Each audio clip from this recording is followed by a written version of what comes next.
भूक लागली म्हणून थांबलो ना सगळी. हॉटेलला गेलो मस्तपैकी मिजाज हॉटेलला. बाबांचा आवडता रेस्टॉरंट ना. बाबांनी दिलेली ऑर्डर खात. आज बघू बाबा काय मागवतात. आज बाबा बघू काय मागवतात त्याच्यावरती आम्ही डिपेंड.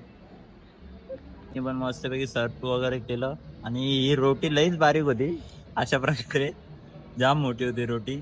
भावाने पण मागवलेली बाबांनी पण. जेवण निघालो ना पटकन दिवशी कामावरती. जाऊ दे लवकर पोपरलेला जरा टाइम होईल म्हणून लो साईड वरती ना निघलं दवाखाना.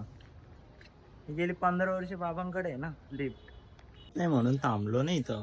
बसलो इथं मी आणि कमलेश आला टेन्शन मध्ये. पण लागला ना साफसफाई करायला.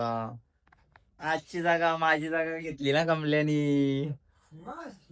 आणि पण लगेच प्रॉब्लेम सॉल्व्ह केला ना. लगेच गेला काय बोटा घालते काय माहिती नाही पण केला लगेच सॉल्व्ह.